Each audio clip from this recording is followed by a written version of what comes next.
We shall see. Here's my other question for you, Dave. I want to talk about the gender card. And I'm wondering, do you think it's going to be played by the left? Do you think that Harris is going to lose or win more based on her record? From my view, it's a terrible record on immigration, criminal justice, the fact that San Francisco is more crime-ridden now than ever. I mean, what was your perception of her while she was there as a prosecutor in San Francisco? Do you think that she's going to basically try to exploit the whole gender thing, or try to say if you criticize her that you're criticizing her because she's a woman? Well, I think there's two separate issues. First of all, let me just correct a couple of things here, because in MAGA world, they have the facts off. Crime soared under Donald Trump.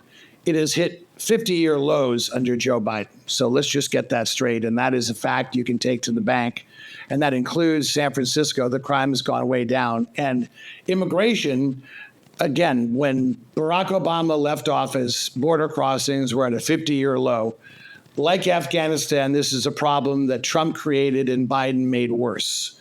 Now, if you look at the stats, border crossings are now lower than they were when Trump took office. So is the border still a huge liability? And also, let's not forget, Donald Trump killed the best border bill probably in a generation that James Langford said was the best we were ever going to get, because the Democrats basically rolled over. They didn't demand amnesty for the Dreamers, for DACA kids. They didn't ask for a path to citizenship. But Donald Trump killed it because, again, he cares more about politics than himself and what's best for the country. So, but having said that, to answer your question, I do think that it's a very touchy issue because it can work both ways. I think what Kamala needs to do is talk about the things that they've done well, take some accountability on inflation, because I still think, even though inflation is now under control, it's the prism through which this election is viewed by many people.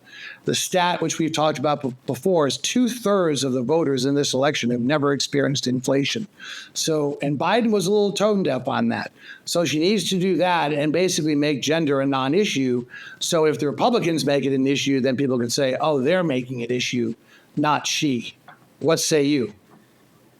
Yeah, I mean, well, I know as a conservative woman, I've seen this playbook over and over. They love to use the phrase war on women, or in Hillary Clinton's case, that if you criticized Hillary, you were being sexist. So I do expect that that's a playbook they're going to try again. And if they do, I think it'll backfire, because what's been interesting in the last couple of decades is this massive exodus from the Democrat Party among men. And so to the extent that the left and the Democrats are going to keep, rah, girl power, all this glass ceiling, like gendered language, I wouldn't want to hear a man saying that. I wouldn't want a man saying, vote for me because I'm a man, rah, man. It's just, that's what the left doesn't seem to understand. When the shoe's on the other foot, it just doesn't make sense. And so it actually drives away a lot of men. I know that was the case with some men who didn't vote for Hillary for that reason, because they felt disenfranchised in some respects. They felt like, this is why Jordan Peterson is so popular, is that he speaks for a lot of men who feel disaffected. And what's interesting is that young men are even more disaffected. The gender gap is widening much more among young men versus young women, and compared to older generations today. And so my advice to my Democrat friends is just don't play that card. Don't use it as a victimization kind of thing, kind of like our conversation with Charlie Gasparino. I think what's better is to focus on policy and focus on bringing people together, both by gender and race or whatever category. Yeah, we totally agree on that. I think the best thing is to make it a non-issue. And then if the other side brings it up, then the Dems can let people make their own judgments. Because I think, and we did talk about this with Charlie, I think that the way to win this election for the Dems is to embrace the fact that people want anyone but Trump. The biggest coalition in this country is the anti-Trump coalition. bigger than almost any. So this election is very winnable. Again, Kamala is not the strongest candidate.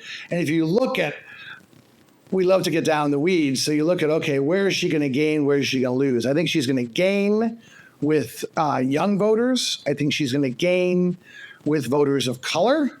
But I think where she's at risk is working class whites. Because remember, Biden did about 5 points better with working class whites than Hillary did. Also, Biden has been very strong with people over 65. Now, those are two groups that I don't think are naturally going to come to Kamala the way they did to Biden. So if she slides back in those areas, then I think she's going to have to make up ground in other ways. And I do think that both working class whites and older Americans want to hear much less about the reasons that people don't like Democrats, DEI, sexism, misogyny. Stick to policy, stick to why Trump is unfit, then you have a chance. Well, my only working on that is many Americans, even a majority, certainly a majority of Republicans, strong proportion of independents, they do believe that the prosecutions of Donald Trump have not been in equal application of the law. You even had the former governor of New York, who's very liberal, Cuomo, come out and say that the felony convictions would not have happened if his name wasn't Donald Trump and he wasn't running for the presidency. So that's a really bad look. And the reason why it just fell flat. When people try to throw the felony conviction at him, I just think if that's the shtick that Kamala Harris is going to try to make, I think that could backfire also. Her saying, oh, I'm the prosecutor prosecuting the case. Well, if your case is an unequal application of justice, you're not going to get a lot of traction. Well, I do think that the prosecutor versus the felon is a good tagline, though I will agree, and I've said this on the show before, when somebody runs on the platform that they're going to prosecute somebody, that's a bad sign. And that's exactly what Alvin Bragg did. And I think of all the cases, this was the least convincing. And I think for us the attention span of the country is very short. And I think that to use up their chit, if you will, on the least compelling of the cases. Now, thank God the Supreme Court was there to give a heavy assist in terms of they shouldn't have even taken up the immunity case to begin with.